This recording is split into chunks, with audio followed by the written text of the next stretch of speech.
इस महीने के अंत तक हो सकता है केंद्रीय कैबिनेट का विस्तार, कई नए चेहरों को मिल सकती है जगह।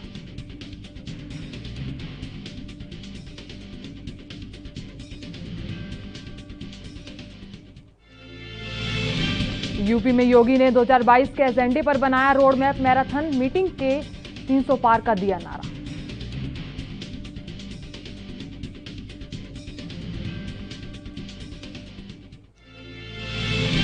कश्मीर मसले पर पीएम के साथ बैठक में पहले बड़ी हलचल, आज परिसीमन आयोग करेगा बैठक।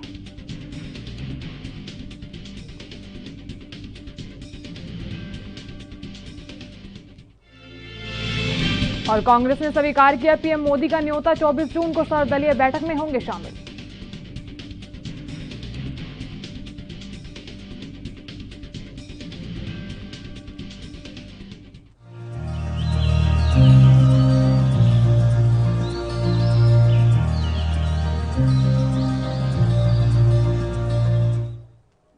नमस्कार, एनवी न्यूज देख रहे हैं। यहां पर मैं हूं आपके साथ साधना बत्रा। प्रधानमंत्री नरेंद्र मोदी के नेतृत्व में केंद्रीय कैबिनेट की बैठक बुधवार को आयोजित की जाएगी। बैठक का आयोजन केंद्रीय मंत्रिमंडल के यहां विस्तार की चर्चाओं के बीच होने के चलते सभी की निगाहें इस पर टिकी हुई हैं। और यहां इसी के बीच जदयू अध्यक्ष नीतीश कुमार भी मंगलवार को दिल्ली पहुंच जाने से मंत्रिमंडल विस्तार की चर्चा और तेज हो गई है। हालांकि सूत्रों ने भी ये इशारा किया कि बुधवार की बैठक में कोरोना महामारी के कारण हुई मौत से संबंधित मुआवजे को लेकर कोई अहम फैसला हो सकता है।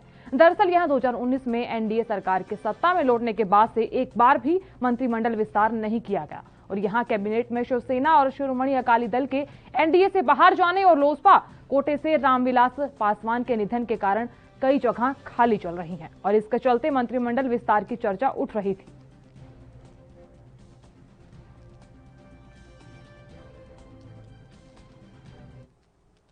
वहीं बीजेपी के लिए दिन गहमा गहमी भरा रहा। यहां यूपी बीजेपी में पूरे दिन हलचल रही। सीएम योगी आदित्यनाथ के साथ तब बीजेपी कोर कमेटी की देर रात तक बैठक चली और यहां 2022 के विधानसभा चुनाव के लिए रोड मैप पर चर्चा की गई। बताते चले कि यहां बैठक में यह निर्णय भी लिया गया कि अगले साल के चुनाव में पार्टी का संगठन 300 पार के नारे के साथ चुनाव मैदान में उतरेगा। तो यहां सीएम के साथ कोर टीम की मीटिंग में आगामी जिला पंचायत पद के चुनाव को लेकर भी चर्चा हुई। बताते चले ये भी कि बीजेपी नेता अरुण सिंह ने साफ किया कि योगी आदित्यनाथ ही विधानसभा चुनाव में सीएम कैंडिडेट होंगे। बीएल संतोष और राधा मोहन सिंह की मौजूदगी में कोर कमेटी की बैठक के बाद अब यूपी बीजेपी कार्यालय पर हलचल और बढ़ती नजर आ रही है।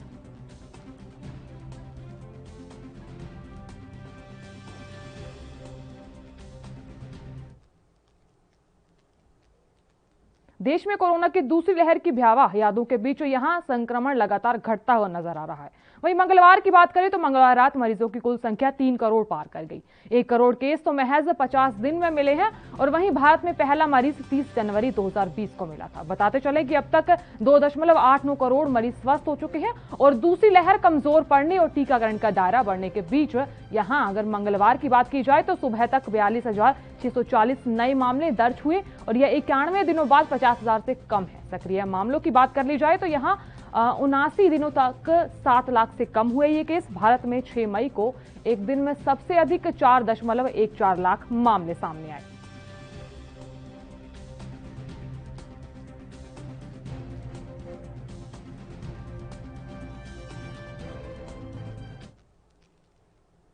और लोक जनशक्ति पार्टी में सत्ता और पावर को लेकर चिराग पासवान और उनके चाचा लोजपा के एमपी पशुपति कुमार पारस के बीच खींचतानी जारी है और ऐसे में चाचा पशुपति पारस और भतीजे चिराग के बीच एलजेपी पार्टी को लेकर चल रही रसाकसी के बीच चिराग समर्थकों को 2 पोस्टर जारी किए गए हैं और इसमें एक में दिखाया गया है कि बिहार के मुख्यमंत्री के आदेश पर उनकी पार्टी को तोड़ा गया है और दूसरे पोस्टर की बात करें तो दूसरे पोस्टर में यह दर्शाने की कोशिश की गई कि उनके पार्टी के नेता और सांसद जेडीयू के सांसद ललन सिंह और मुख्यमंत्री नीतीश कुमार के साथ मिलकर खंजर मारा गया है। ये पोस्टर चिराग समर्थक अमर आजाद ने जारी किया है।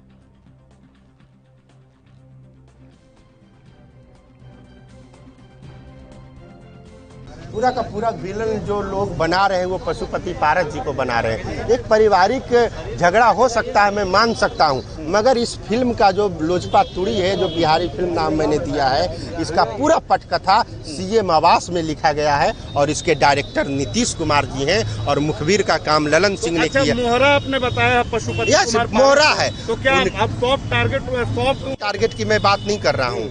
उनको मोहरा बनाया गया है, परिवार के खिलाफ खड़ा किया। उन्होंने किया, मैं क्या कर रहा हूँ, मोहरा बने तब ना।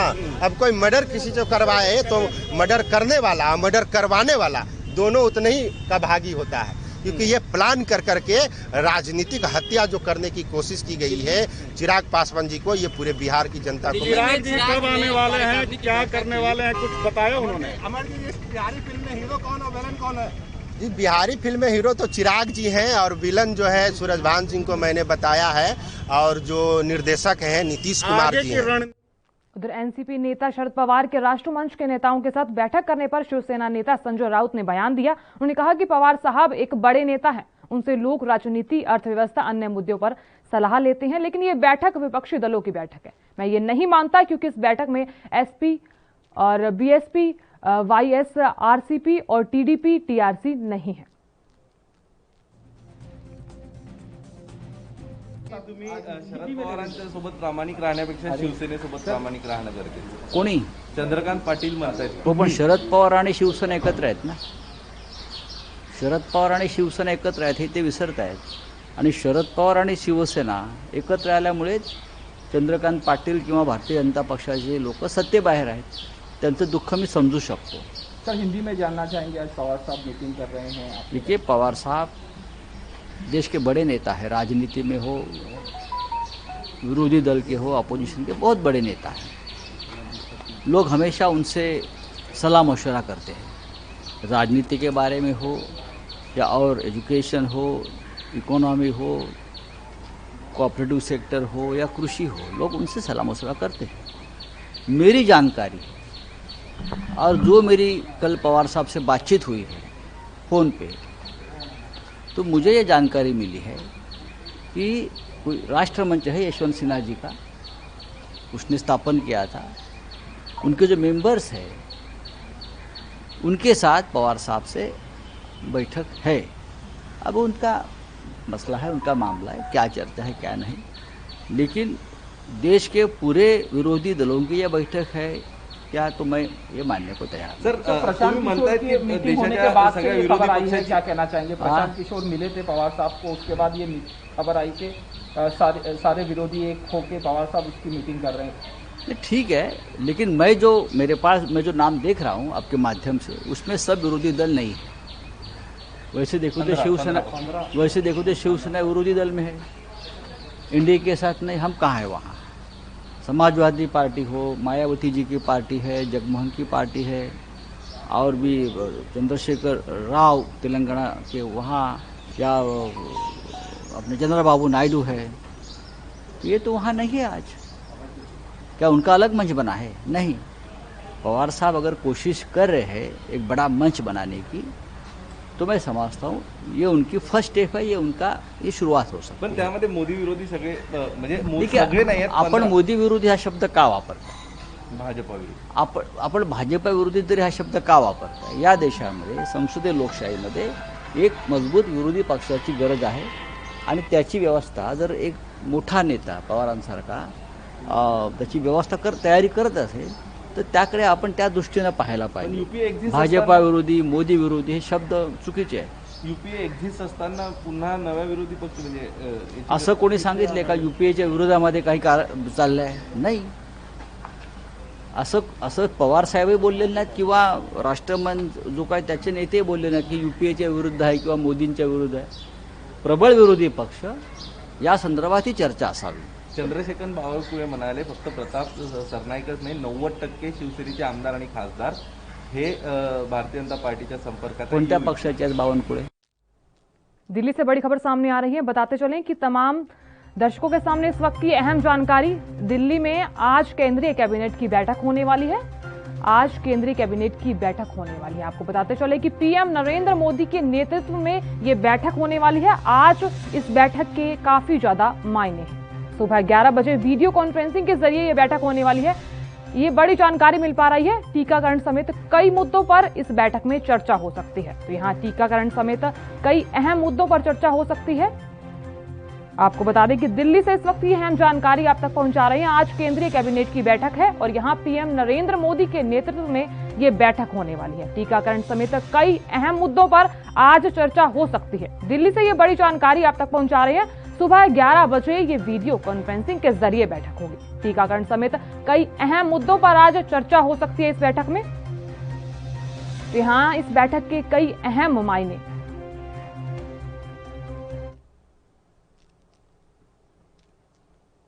केरल सरकार ने राज्य में जारी लॉकडाउन की पाबंदियों को एक और हफ्ते के लिए जारी रखने का फैसला किया है। जिन जगहों पर टेस्ट पॉजिटिविटी रेट ज्यादा है वहां पाबंदियां तेज कर दी जाएंगी। बताते चले कि मंगलवार को हुई कोविड समीक्षा बैठक में यह बड़ा फैसला लिया गया। हालांकि दूसरे दिन राज्य में परीक्षण सकारात्मक दर 10% से नीचे चली गई, लेकिन यहां लोगों को सतर्क रहने के लिए कहा गया। ये भी बताते चले कि यहां स्वास्थ्य विभाग ने कड़ी चेतावनी दी है कि यदि और ढील की घोषणा की जाती है तो बीमारी से फैलने की संभावना है, और इसके बाद सरकार ने और अधिक छूट नहीं देने का फैसला किया है।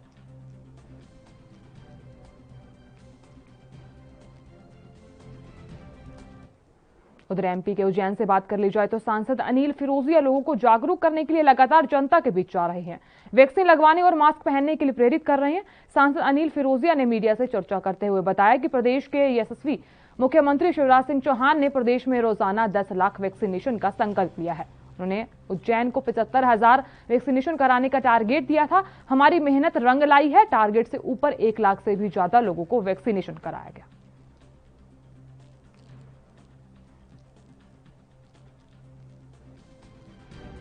माननीय प्रधानमंत्री जी कह रहे हैं कि वैक्सीनेशन जरूर करवाएं। 2 गज की दूरी बहुत है जरूर, जब तक दवाई नहीं तब तक इलाज नहीं। और माननीय मुख्यमंत्री जी ने निवेदन करा, आग्रह करा कि मेरा मास्क मेरी सुरक्षा।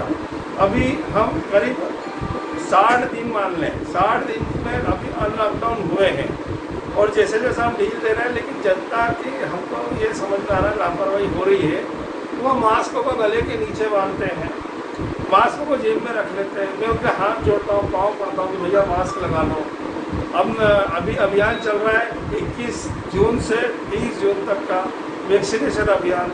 इसमें फ्री फॉर ऑल है। 18 प्लस से लेकर 45 प्लस जितने भी हमारे बुजुर्ग हैं, प्रौढ़ हैं, युवा हैं। वैश्विक स्तर पर टीकाकरण की रफ्तार को तेज करने के लिए अमेरिका 5.5 करोड़ कोविड टीके उपलब्ध करवाएगा। अहम यह है कि इसमें 1.6 करोड़ टीके की किल्लत से जूझ रहे भारत और बांग्लादेश जैसे एशियाई देशों को दिए जाएंगे।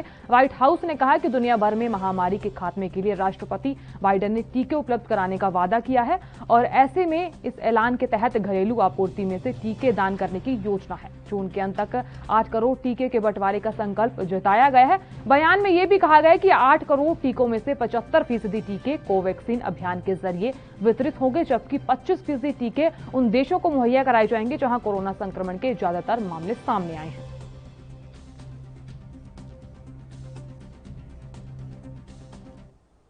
उधर वैज्ञानिकों ने चेतावनी दी है कि अगले 5 साल में धरती का तापमान 40% बढ़ सकता है। गर्मी के पिछले सारे रिकॉर्ड टूट जाएंगे। साथ ही पेरिस पर्यावरण समझौते के तहत किए जा रहे कामों की धज्जियां उड़ जाएंगी। ये चेतावनी विश्व मौसम विज्ञान संगठन यानी कि WMO ने जारी की है। बताते चले कि संगठन के विशेषज्ञों ने चेतावनी दी है कि 2025 सबसे गर्म साल होने का रिकॉर्ड तोड़ देगा, और इसके लिए संगठन 90% तक पुख्ता होने का दावा भी कर रहा है। यहाँ इसके अलावा अंटार्कटिका महासागर में भयावह स्तर के हरिकेन आने की आशंका भी जताई जा रही है। ये भी बताते चले कि इस साल के WMO की भविष्यवाणी ये है कि धरती के उत्तरी गोलार्ध पर मौजूद देशों का तापमान 0.8 डिग्री सेल्सियस बढ़ेगा, और यह तापमान पिछले कुछ दशकों से ज्यादा है। अमेरिका के दक्षिण पश्चिम में चल रहा सूखा अभी लगातार इसी स्थिति में रहेगा, यानी धरती के उत्तरी गोलार्ध के देश जिसमें अधिकतर महाद्वीप आते हैं वो इस साल औसत से ज्यादा तापमान बर्दाश्त करेंगे।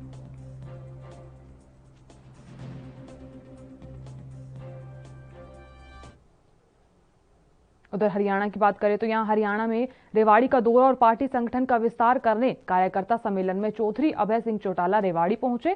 सिटी कम्युनिटी हॉल में कार्यकर्ता सम्मेलन में वो यहां पहुंचे, और ऐसे में बताया जा रहा है कि इनेलो नेता अभय चौटाला ने कहा कि मौजूदा सरकार में भ्रष्टाचार चरम सीमा पर है, और इस भ्रष्टाचार में मुख्यमंत्री चोरों का सरगना बना हुआ है, क्योंकि शराब घोटाला, धान घोटाला, सरसों घोटाला, रजिस्ट्री घोटाला अभी तक सार्वजनिक नहीं किया गया। तो यहाँ उन्होंने ये भी कहा कि इसमें सबसे बड़ा अपराध सूबे का CM है। उन्होंने कहा कि मौजूदा सरकार लुटेरों और चोरों की सरकार है।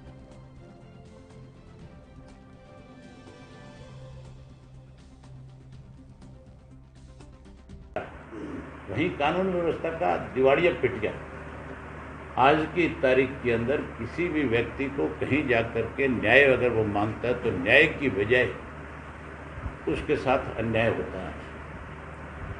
वहीं बेरोजगारी में हमारा, और यहाँ लेंगे छोटा सा ब्रेक, जल्द हाजिर होंगे।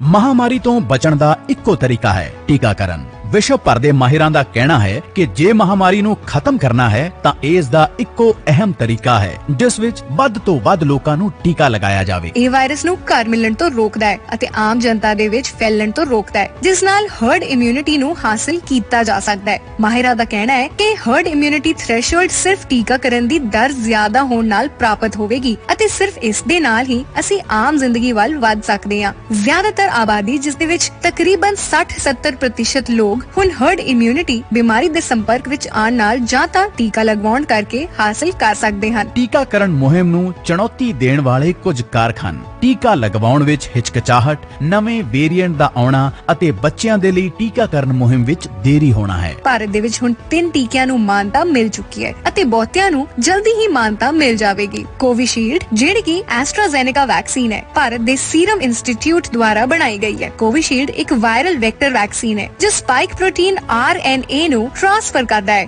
ਜੋ ਸੈੱਲ ਦੁਆਰਾ ਸਪਾइक ਪ੍ਰੋਟੀਨ ਉਤਪਾਦਨ ਨੂੰ ਉਤੇਜਿਤ ਕਰਨ ਲਈ ਇਮਿਊਨ ਪ੍ਰਤੀਕਿਰਿਆ ਨੂੰ ਟ੍ਰਿਗਰ ਕਰਦਾ ਹੈ। ਕੋਵੈਕਸੀਨ ਭਾਰਤ ਦੇ ਅੰਦਰ ਬਣੀ ਹੋਈ ਵੈਕਸੀਨ ਹੈ ਜੋ ਭਾਰਤ ਬਾਇਓਟੈਕ ਦੁਆਰਾ ਤਿਆਰ ਕੀਤੀ ਗਈ ਹੈ। ਇਹ ਇੱਕ ਇਨਐਕਟੀਵੇਟਡ ਵੈਕਸੀਨ ਹੈ, ਜਿਸ ਦਾ ਮਤਲਬ ਹੈ ਕਿ ਇਹ ਮਰੇ ਹੋਏ ਕੋਰੋਨਾ ਵਾਇਰਸ ਨਾਲ ਬਣਿਆ ਹੈ, ਜੋ ਕਿ ਇਸ ਨੂੰ ਲਗਾਉਣ ਲਈ ਸੁਰੱਖਿਅਤ ਬਣਾਉਂਦਾ ਹੈ। ਅਤੇ ਸਭ ਤੋਂ ਨਵਾਂ ਹੈ ਰੂਸ ਦਾ ਬਣਾਇਆ ਹੋਇਆ ਸਪੁਤਨਿਕ V ਵੈਕਸੀਨ। ਇਹ ਇੱਕ ਠੰਡੀ ਕਿਸਮ ਦੇ ਵਾਇਰਸ ਇਸਤੇਮਾਲ ਕਰਦਾ ਹੈ ਜੋ ਕਿ ਨੁਕਸਾਨ ਰਹਿਤ ਹੋਣ ਲਈ ਬਣਾਇਆ ਗਿਆ ਹੈ। ਕੋਰੋਨਾ ਵਾਇਰਸ ਦੇ ਇੱਕ ਛੋਟੇ ਜਿਹੇ ਹਿੱਸੇ ਨੂੰ ਕੈਰੀਅਰ ਦੇ ਰੂਪ ਵਿੱਚ ਸਰੀਰ ਤੱਕ ਪਹੁੰਚਾਉਂਦਾ ਹੈ। ਟੀਕਾਕਰਨ ਹੀ ਤੁਹਾਨੂੰ ਅਤੇ ਤੁਹਾਡੇ ਪਰਿਵਾਰ ਨੂੰ ਬਚਾਉਣ ਦਾ ਇੱਕੋ ਇੱਕ ਤਰੀਕਾ ਹੈ ਅਤੇ ਜਦੋਂ ਟੀਕਿਆਂ ਦੇ ਪ੍ਰਭਾਵ ਬਾਰੇ ਚਰਚਾਵਾਂ ਹੋ ਰਹੀਆਂ ਹਨ ਤਾਂ ਮਾਹਿਰ ਇਸ ਗੱਲ ਨੂੰ ਲੈ ਕੇ ਸਾਫ਼ ਹਨ ਕਿ ਸਭ ਤੋਂ ਵਧੀਆ ਟੀਕਾ ਉਹੀ ਹੈ ਜਿਹੜਾ ਇਸ ਸਮੇਂ ਤੁਹਾਡੇ ਲਈ ਉਪਲਬਧ ਹੈ। ਪੰਜਾਬ ਸਰਕਾਰ ਦੁਆਰਾ ਲੋਕ ਹਿੱਤ ਵਿੱਚ ਜਾਰੀ।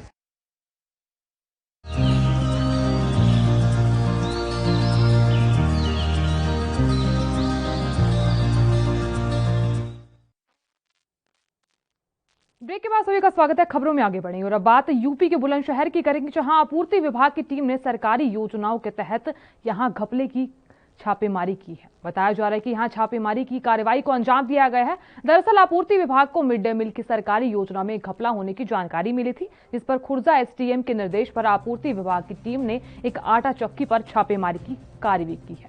बताया जा रहा है कि आपूर्ति विभाग की टीम को सरकारी कट्टों में भरा 300 किलो गेहूं बरामद हुआ। वहीं छापेमारी की कार्रवाई से इलाके में हड़कंप मच गया है। ये भी बताते चले कि यहां जिस तरीके से हड़कंप मचा हुआ है, पुलिस और आपूर्ति विभाग की टीम ने आरोपी के खिलाफ मुकदमा दर्ज कर लिया है और आगे की कार्रवाई शुरू कर दी है।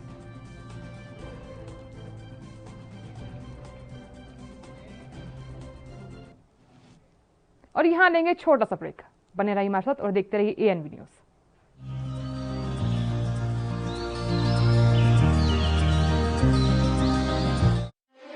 ਪੰਜਾਬ ਦੇ ਇਤਿਹਾਸ ਵਿੱਚ ਇੱਕ ਸੁਨਹਿਰਾ ਪੰਨਾ।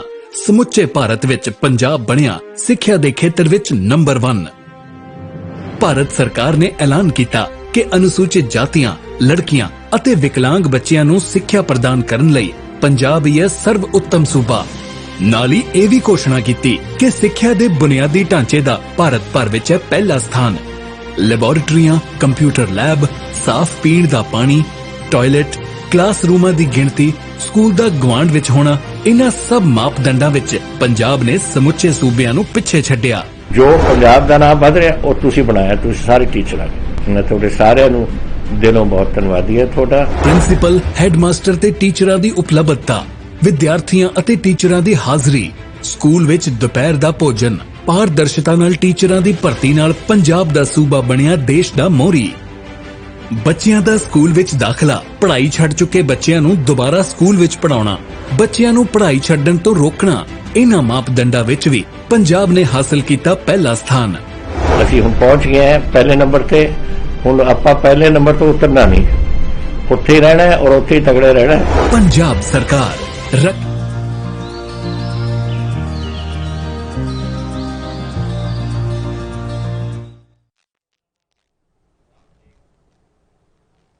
ब्रेक के बाद सभी का स्वागत है। खबरों में आगे बढ़ेंगे और अब बात पंजाब के गुरदासपुर की करेंगे, जहां एसपी डॉक्टर नानक सिंह ने दीप अस्पताल के सहयोग से ड्रग जागरूकता वैन को हरी झंडी दिखाई। बताते चले कि इस वैन में एक टीम होगी जो गांवों में जाकर लोगों को नशे के प्रति जागरूक करेगी, ताकि लोगों को नशीले पदार्थों से दूर रखा जाए और जो लोग नशे के आदी हैं उन्हें इलाज के लिए संवेदनशील बनाया जा सके, क्योंकि नशे की लत को इलाज से ही ठीक किया जा सकता है। यहाँ एसएसपी नानक सिंह ने कहा कि नशा एक कुष्ठ रोग है और इस कुष्ठ रोग को खत्म करना समाज के लोगों की जिम्मेदारी है।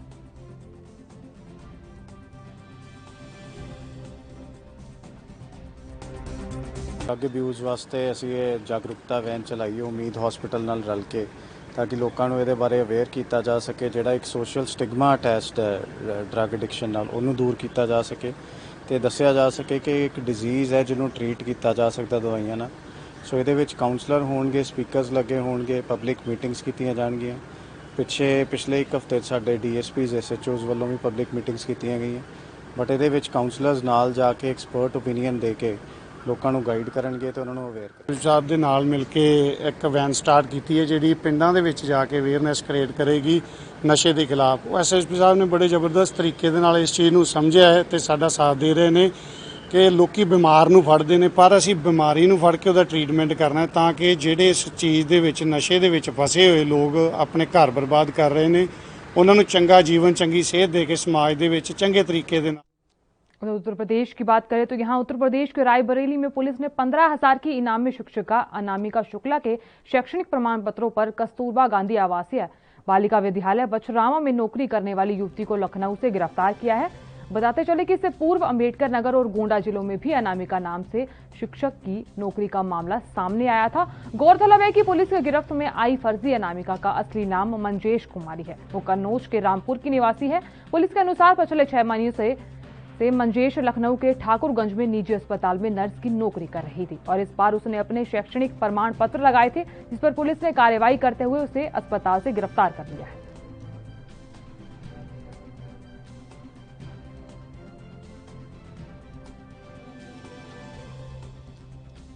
ये रायबरेली ने एक एफआईआर थाना बछरावा पर लिखाई, जिसमें कस्तूरबा गांधी आवासीय विद्यालय एक विज्ञान की शिक्षिका जिसका नाम अनामिका शुक्ला है, वो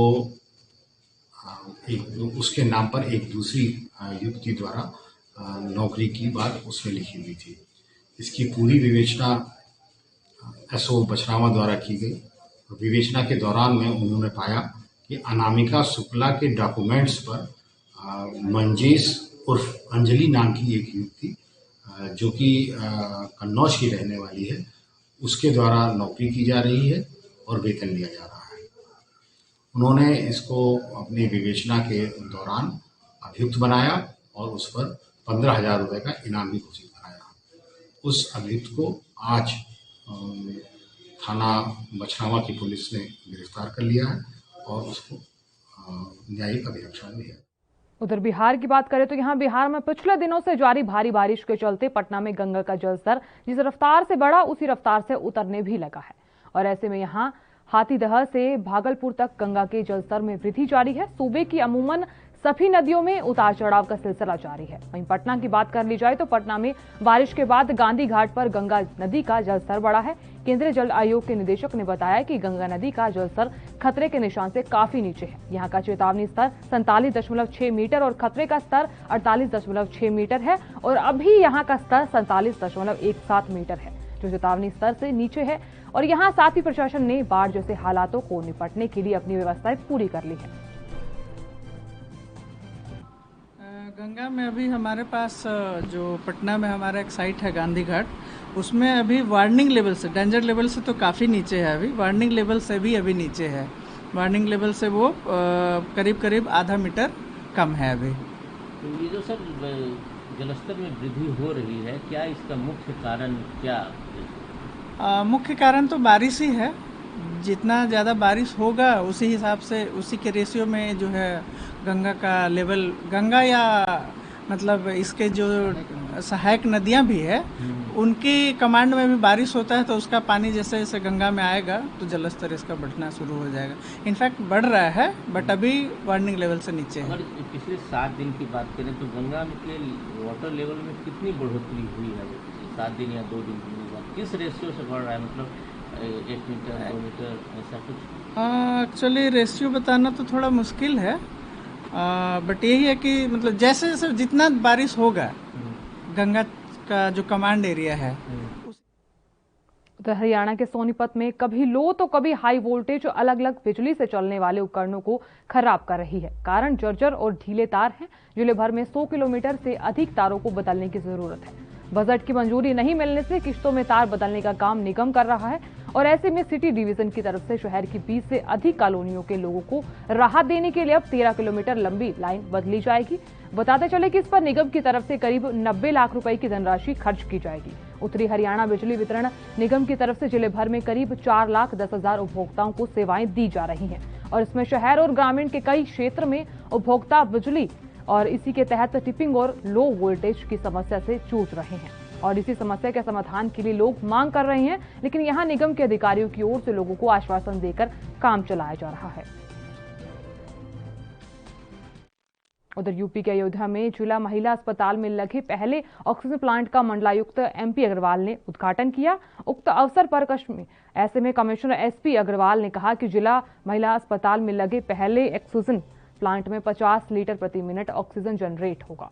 बताते चले कि इसके माध्यम से 100 बेड पर अनवरत ऑक्सीजन मिलता रहेगा। ये भी बताया जा रहा है कि 15 अगस्त तक जनपद में 8 ऑक्सीजन प्लांट हो जाएंगे और इस उद्घाटन के मौके पर जिलाधिकारी अनुज कुमार झा, CDO अनीता यादव, CMO घनश्याम सहित अन्य अधिकारी इस दौरान मौजूद रहे। जो है SDRF से जिलाधिकारी ने आज सैंक्शन किया था, जैसी ऑक्सीजन की समस्या शुरू हुई थी और ये महिला अस्पताल में लग गया है, आपके सामने फंक्शनल भी है। ये 500 लीटर पर मिनट के हिसाब से ऑक्सीजन दिया करेगा, प्योर ऑक्सीजन, मेडिकल ऑक्सीजन, और 500 लीटर पर मिनट देंगे, जिसके लिए हमारे लगभग 100 बेड के आसपास हम लोग को 100 बेड से हमेशा ऑक्सीजन मिलता रहेगा, 24 घंटे ऑक्सीजन। 100 बेड से हमारे मरीज नहीं रहेंगे, उनको ऑक्सीजन देंगे। ये जिले में पहला प्लांट है सर? ये जिले का पहला प्लांट है जो आज इसका उद्घाटन किया हमने।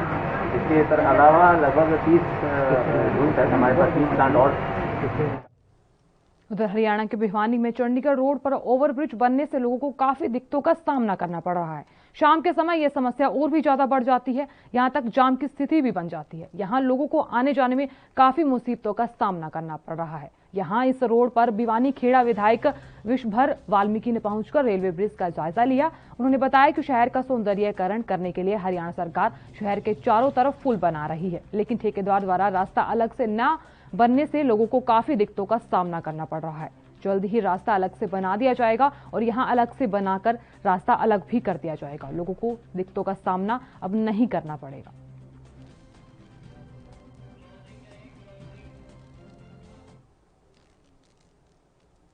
फिलहाल के लिए इतना ही। आप देखते रहिए ANV न्यूज। नमस्कार।